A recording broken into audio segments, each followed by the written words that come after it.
Picture a ballroom. Crystal chandeliers hanging from a ceiling 40 feet up. 400 people in black tie, every single one of them worth more money than I'll probably see in my whole life. Champagne everywhere, a 10-piece band in the corner playing something slow, and me, standing on a small stage under a spotlight, holding a microphone. My hand is shaking, just a little, just enough that I have to grip the base of it with my other hand to keep it steady. 3 feet away from me is my mother-in-law, Victoria. She's smiling. It's the smile she always wears right before she says something that's going to leave a mark on you, the kind of mark nobody else in the room can see. She just handed me this microphone in front of every important person in San Francisco and asked me to read out the gala's financial numbers. She's expecting those numbers to show almost $40,000 missing on my watch, with my signature on the paperwork. She thinks I'm about to be humiliated in front of the entire city. What she doesn't know is what's sitting on the flash drive in my other hand. My name is Claire, and this is the night my mother-in-law found out I used to be a corporate auditor. Hey everyone, Mrs. Stark here. I have to tell you, this is one of my favorite stories to tell because it has everything. Old San Francisco money, a woman who spent 3 years quietly trying to break her daughter-in-law down, and a twist I promise you will not fully see coming, even if you think you've already got it figured out. So, get comfortable, grab whatever you're drinking, and let's get into it. Let me back up. To really get that night, you need to understand the 3 years before it. I grew up in Columbus, Ohio. Nothing fancy. My dad fixed HVAC systems for a living. My mom worked the front desk at a dentist's office. I was the first person in my family to finish a 4-year degree. I studied accounting because it was practical, and because I liked the idea of a job where the numbers either add up or they don't. No gray area, no guessing games. I got my CPA license and I landed a job as a senior auditor at a firm in Chicago. I was good at it, really good. My old boss used to say I could find a missing penny in a spreadsheet with 10,000 rows. That was basically my superpower. I met Daniel at a coffee shop near my office. He was in Chicago for work, some meeting that ran long, and he ended up in line behind me. We started talking about nothing. 2 hours later, we were still talking. He was funny and easy to be around, and he didn't act like money was the most interesting thing about him. Looking back, that probably should have been my first clue about how much of it there actually was. 18 months later, we got married. I packed up my apartment, said goodbye to my parents at the Columbus airport. My mom cried the whole way through security, and I moved to San Francisco. That's when I met Victoria.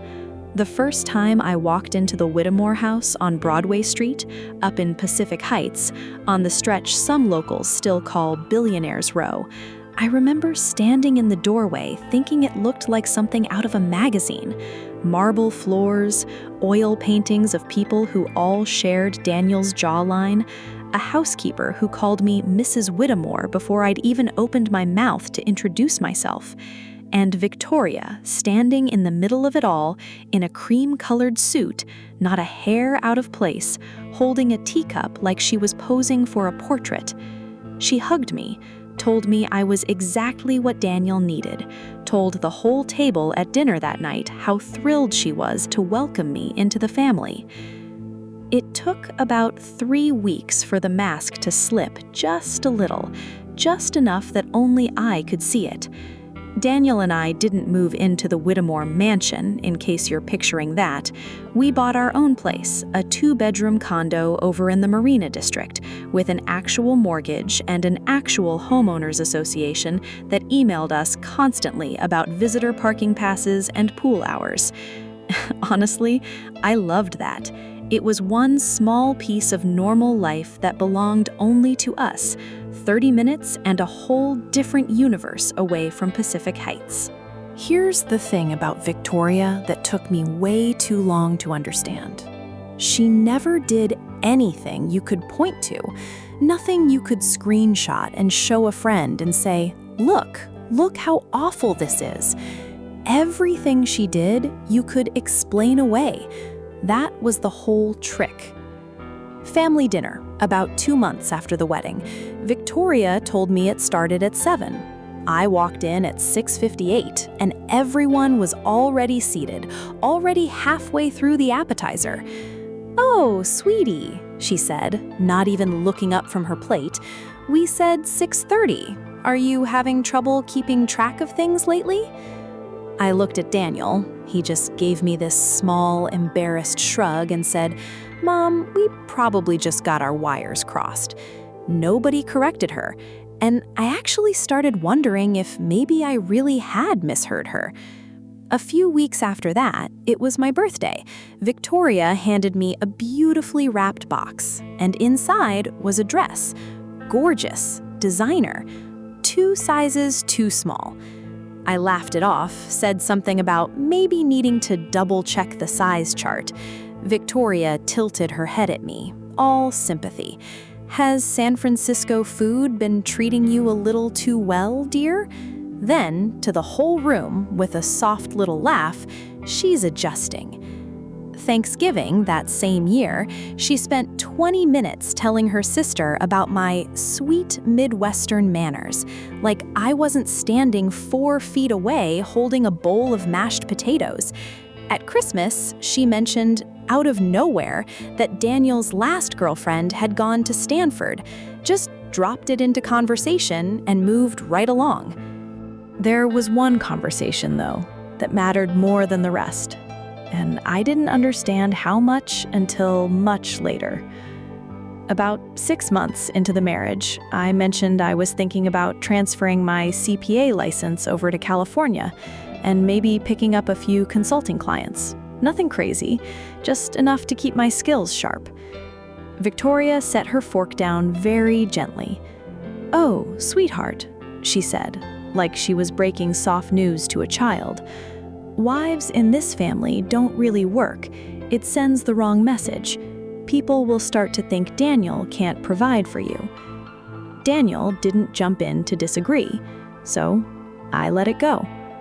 I let my license sit inactive that whole year, and the year after that. I told myself it was my choice. Looking back, I'm honestly still not sure how much of it actually was. Small stuff.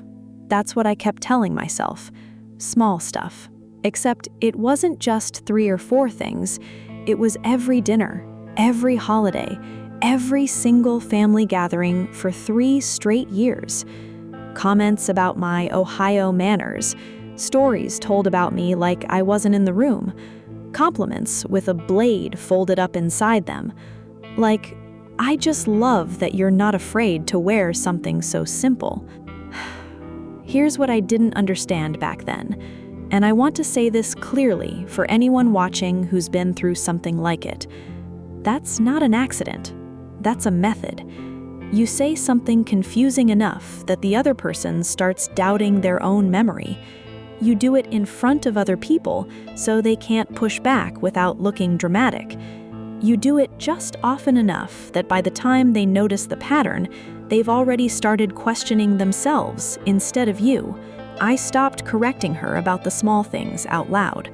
I started quietly writing down times and conversations in the Notes app on my phone, just so I'd have something to check my own memory against. I never told Daniel about that part. Honestly, I don't think I fully understood yet what I was protecting myself from. I want to be fair here, too, because this isn't a story about a cartoon villain. Victoria wasn't cruel because she hated me. Her husband, Robert, had passed away 4 years before I ever showed up, and Daniel was the only person left who really needed her. She'd built her whole sense of herself around being the center of that family's world, and here I was, someone Daniel loved, someone she couldn't fully control. Fear makes people do ugly things. that doesn't excuse it, it just explains it. Victoria ran the Whitmore Family Foundation, which her husband had set up decades earlier. Every year, the foundation threw a big gala at the Fairmont Hotel downtown to raise money for the Whitmore Children's Fund. 400 guests, a silent auction, a full band, the kind of night that gets a 2-page write-up in the Nob Hill Gazette the following week.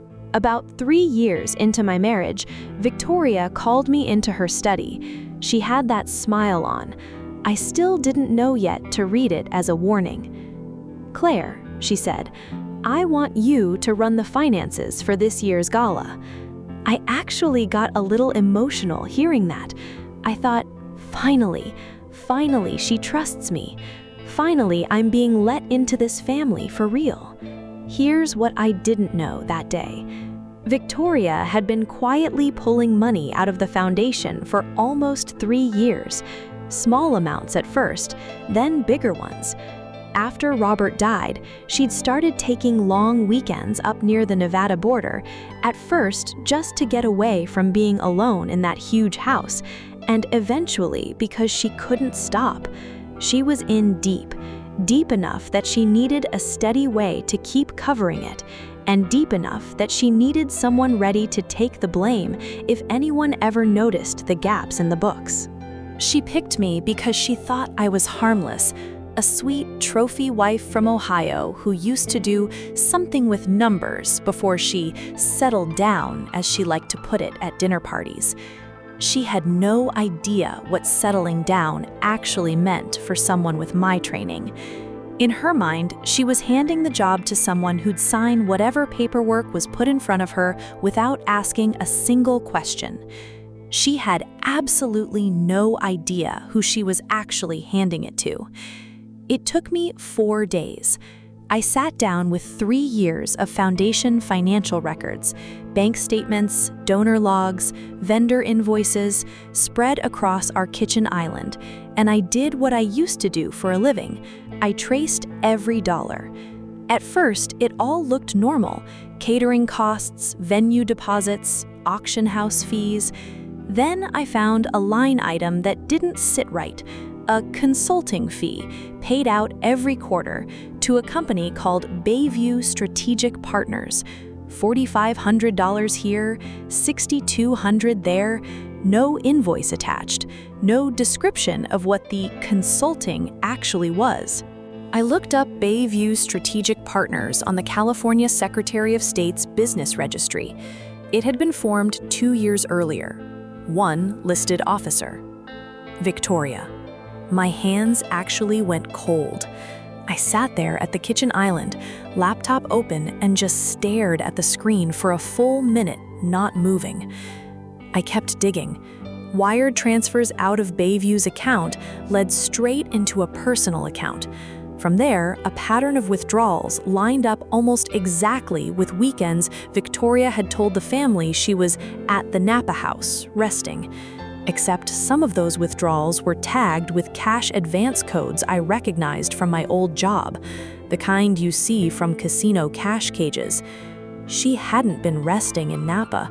She'd been up near the Nevada border, and she'd been funding it with money donated to help sick kids.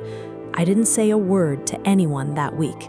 I just kept working, quietly, carefully. I texted my old coworker, Priya, back in Chicago, someone I trusted, and asked her, off the record, how to properly pull a business registry filing and confirm a wire transfer chain without leaving footprints anywhere official yet. She didn't ask why, she just sent me the steps and one text back: "You okay?" I remember staring at that message for a long time before I answered. I want to be honest with you, because I think it matters. My first instinct wasn't to blow everything up. My first instinct was to handle it quietly, because some small, hopeful part of me still wanted to believe Victoria could fix this before it went any further. So I asked her one question, just one, over coffee as gently as I could manage. I asked about Bayview Strategic Partners and what services they'd actually provided the foundation. Victoria's face barely moved, but her voice did. It went cold in a way I had never heard from her before. "You should be very careful, Claire," she said, setting her cup down without a sound, "about digging into things that aren't your business. This family has a way of protecting itself. I'd hate for you to find yourself on the outside of it." That was the whole conversation, but it told me everything I needed to know. She wasn't confused. She wasn't going to fix anything. And she just told me, as clearly as she could without saying it outright, that if I pushed, she'd make sure I lost my marriage before I lost anything else. My hands were shaking when I left that room, not from fear, from how angry I was. Around that same time, Daniel started noticing something was off with me. I was distracted at dinner. I was staying up late on my laptop, closing the screen a little too fast whenever he walked into the room. One night, he sat down next to me on the couch and just asked, quietly, "Are you unhappy? Did something change between us?"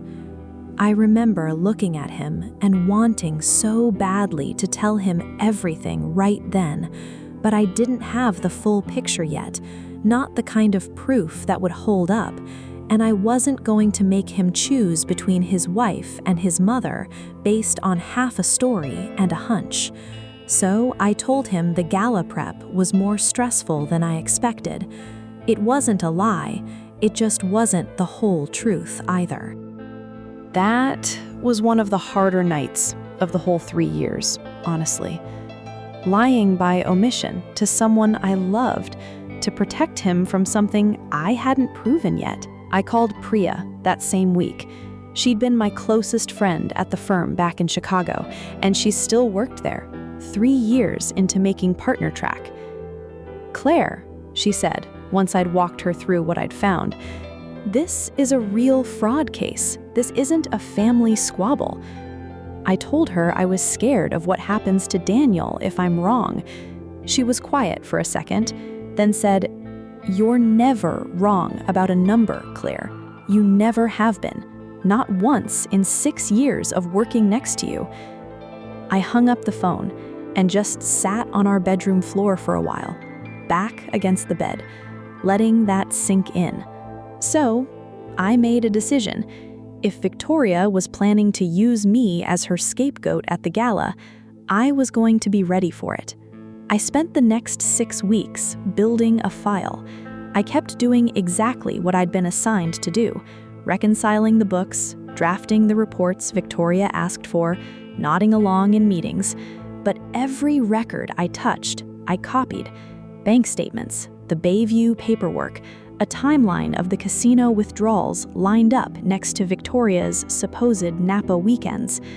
I backed it up in 4 different places because I will always be an auditor at heart, gaslit trophy wife costume or not. I also did one more thing. 2 weeks before the gala, I quietly reached out to the foundation's longest-serving board member, a family friend named Harold Pruitt, who'd known Robert Whitmore since business school. I didn't tell him everything that first call. I just said I'd found some irregularities in the accounts, and I asked, off the record, what the foundation's process was if a financial officer needed to report a concern about leadership. Harold listened, really listened, and he said something I've never forgotten. "Claire, if what you're telling me is even half true, you come to me the second you're ready. Don't wait, and don't do this alone." I called my mom that week too. Didn't tell her the details, just needed to hear her voice. She said, "Whatever you decide, honey, you've never once needed anybody's permission to be smart." I needed that more than I let on. Which brings us back to that ballroom. The gala that year was bigger than usual. A silent auction along the back wall, everything from a week in Cabo to a signed 49ers jersey. A 10-piece band playing standards while waiters circled with trays of crab cakes. I remember a woman named Bitsy Calloway, one of Victoria's oldest friends from the club, cornering me near the coat check to tell me how brave it was that I'd taken on the finances this year, given everything, in a tone that made it very clear she didn't think I was up to it. I just smiled and said I was looking forward to the presentation. I meant that more than she knew. The night of the gala, Victoria found me by the bar about an hour in. She looked radiant, honestly. Champagne-colored gown, diamonds that had probably been sitting in that family for 3 generations. She put a hand on my arm, and to everyone watching, it looked like affection. "I thought," she said, loud enough for the people nearby to hear, "it would be wonderful for you to present tonight's financial summary, show everyone how well you've settled into this family." I told her that sounded lovely. She had no idea I'd already spoken with Harold that same afternoon. He was in the room, standing near the back with a glass of water he wasn't really drinking. He knew what was coming. About an hour later, Victoria stepped up onto the small stage near the dessert table, tapped the microphone, and asked for everyone's attention. She thanked the donors. She talked about Robert's legacy, her voice catching just slightly, which even now I believe was real. Then she introduced me, with that warm, public voice she used so well, and handed me the microphone. For about 2 full seconds, standing there with the flash drive pressed into my palm, I almost talked myself out of it. I thought about Daniel's face if this went badly. I thought about every dinner where I'd stayed quiet to keep the peace. Then I thought about $1 million that was supposed to go to sick kids, and I stopped thinking about anything else. I walked up in my navy dress, and I could feel 400 pairs of eyes on me. My hand really was shaking when I took the mic. I'm not going to pretend I wasn't scared. I started with the numbers Victoria expected. Total donations raised that night, running total for the year, standard stuff.